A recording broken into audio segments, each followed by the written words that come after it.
Selamat pagi Bapak Ibu Saudara-saudara terkasih yang setia mengikuti Sapaan Teduh Klasis Jakarta Kalimantan. Untuk memulai Sapaan Teduh kita di pagi hari ini, mari kita bersatu di dalam doa. Bapa dalam surga, puji dan syukur kami naikkan ke hadirat-Mu karena kami merasakan kasih setiamu dalam kehidupan kami ya Bapa. Sehingga pada pagi hari ini kami boleh disapa kembali oleh firman-Mu. Biarlah setiap kami yang mendengarnya boleh beroleh pengertian atas pertolongan Roh Kudus. Di dalam nama Yesus Kristus kami berdoa dan mengucap syukur. Amin.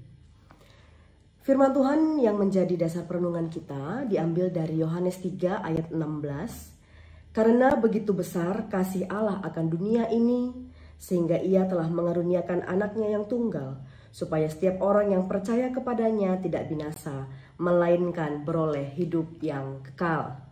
Bapak Ibu Saudara-saudara terkasih dalam nama Tuhan Yesus, selamat bagi kita sudah memasuki minggu Advent, yang juga berarti kita sudah semakin dekat menuju kepada perayaan Natal. Selama kita mempersiapkan Natal, tentu kita akan semakin sibuk, tapi mari kita tetap menjaga kesehatan kita, dan yang terpenting adalah tetap menjaga koneksi kita dengan Tuhan yang kita rayakan itu.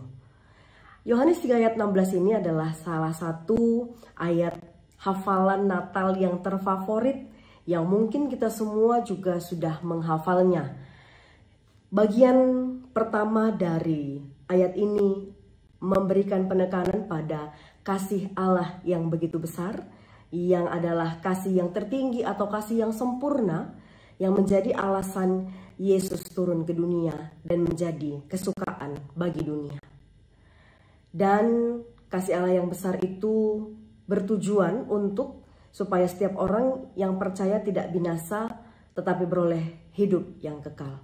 Bapak Ibu Saudara, ini adalah berita baik, kabar sukacita bahwa Allah tidak suka pada dosa, pada perbuatan-perbuatan yang bertentangan dengan firman-Nya, tetapi Allah menginginkan manusia selamat.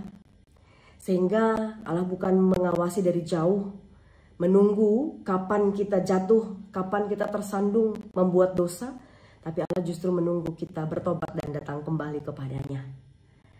Supaya kita bisa menyambut kedatangan Yesus itu. Kalau Yesus tidak datang, kita tidak ada menuju kepada kehidupan kekal. Kalau tidak, kita menuju kepada kematian kekal. Tapi karena Tuhan Allah memberikan anaknya yang tunggal, Yesus Kristus, kita beroleh kehidupan yang kekal. Jadi Allah tidak sekedar menginginkan manusia selamat, Allah juga menyediakan jalan untuk manusia sampai kepada keselamatan itu. Dan itu sebabnya kita merayakan dengan penuh sukacita kelahiran Yesus Kristus. Bapak Ibu Saudara terkasih, saya teringat akan satu cerita bahwa ada seorang pria yang terjatuh dalam sebuah lubang yang cukup dalam dan dia tidak bisa keluar sendiri. Seorang yang subjektif melewatinya dan dia melihat ke bawah lubang itu berkata, "Saya sangat bersimpati atas kejatuhan Anda." Lalu lewat saja. Lewat lagi orang lain yang objektif, dia bilang, "Suatu hal yang logis sebenarnya bila seseorang bisa jatuh ke dalam lubang tersebut, tapi juga tidak menolong." Seorang Farisi lewat dan berkata, "Hanya orang-orang jahat, banyak dosa yang jatuh ke lubang tersebut." Penghakiman. Seorang fisikawan akan menghitung besarnya gaya gravitasi, bagaimana bisa orang jatuh ke dalam lubang. Seorang reporter menginginkan wawancara eksklusif dengan langsung naik mikrofonnya untuk disiarkan langsung dari lubang tersebut. Bagaimana Bapak bisa jatuh? Seorang penggerutu berkata, "Lubangmu ini belum ada apa-apanya dibandingkan dengan lubang yang pernah saya jatuhi." Seorang hakim akan berkata, "Kau pantas untuk jatuh dalam lubang tersebut." Lalu lewat seorang psikiater, dia hanya berkomentar bahwa lubangmu itu sebenarnya hanya ada dalam pikiranmu saja.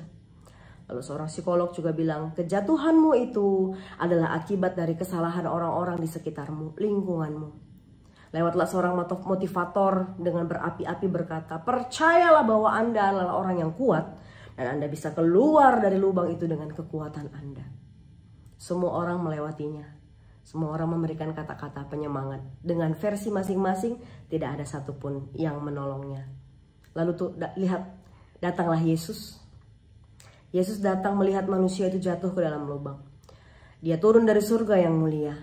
menjadi manusia agar bisa menjadi sama dengan orang itu, lalu menolongnya keluar dari lubang tersebut. Lubang itu adalah dosa. Lubang itu adalah belenggu dosa yang mengekang kita semua. Tanpa datangnya Yesus ke dunia ini dalam diri manusia, kita tidak akan bisa keluar dari lubang dosa tersebut. Dan itulah sebabnya kita merayakan Natal, Bapak Ibu Saudara-saudara terkasih. Bagaimana respon konkret kita atas ayat Yohanes 3 ayat 16 ini, atas kasih Allah yang begitu besar?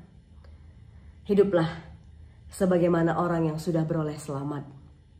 Kita menyesuaikan status kita, orang-orang yang sudah beroleh selamat itu, dengan berbuat sesuai dengan kehendak Tuhan.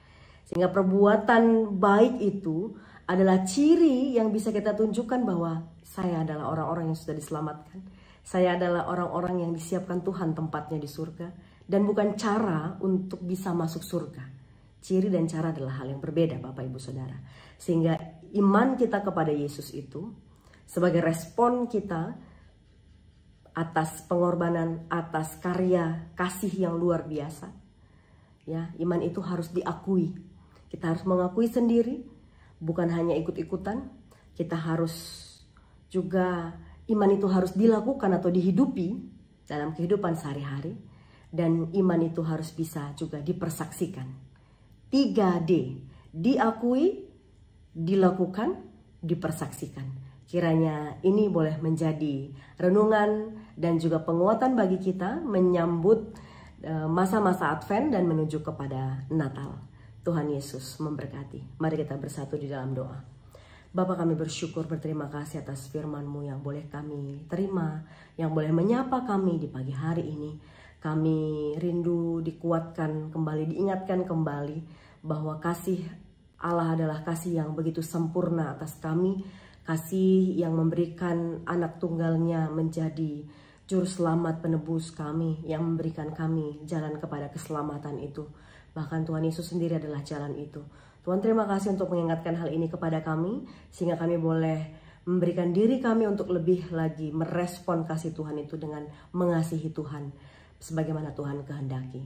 Bapa di surga, pada hari ini juga kami berdoa untuk segenap pelayan-pelayan KAKR di GBKP. Tuhan bantu, Tuhan tolong setiap pelayan KAKR kami, Tuhan, untuk boleh memberikan hati mereka melayani Tuhan di dunia anak. Tantangan cukup banyak.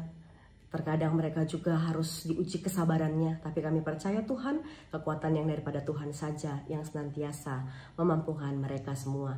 Termasuk Tuhan dalam persiapan Natal KAKR, di semua gereja-gereja Tuhan yang memberkati persiapannya, Tuhan yang memberkati supaya dengan sepenuh hati dan semaksimal mungkin boleh dipersiapkan dengan baik. Terima kasih Tuhan, kami siap untuk memulai hari ini, kami menyerahkan semua aktivitas kami, semua kerinduan kami hanya ke dalam tangan pengasihan Tuhan. Kami percaya jikalau ada pun di antara kami yang pada saat ini dalam keadaan kurang bersemangat, mungkin karena sakit, Tuhan yang akan angkatkan semua keluhan kami dan menggantikannya dengan sukacita. Terima kasih Tuhan, ini doa kami kepadamu dalam nama Tuhan Yesus. Kami berdoa dan mengucap syukur. Mari kita berdoa sebagaimana yang Tuhan Yesus ajarkan. Bapa kami yang di surga, dikuduskanlah namamu. Datanglah kerajaanmu, jadilah kehendakmu di bumi seperti di surga. Berikanlah kami pada hari ini makanan kami yang secukupnya. Dan ampunilah kami akan kesalahan kami, seperti kami juga mengampuni orang yang bersalah kepada kami. Dan janganlah membawa kami ke dalam pencobaan, tetapi lepaskanlah kami daripada yang jahat. Karena Engkaulah yang punya kerajaan dan kuasa dan kemuliaan sampai selama-lamanya. Amin. Selamat pagi, selamat beraktivitas, dan Tuhan Yesus memberkati.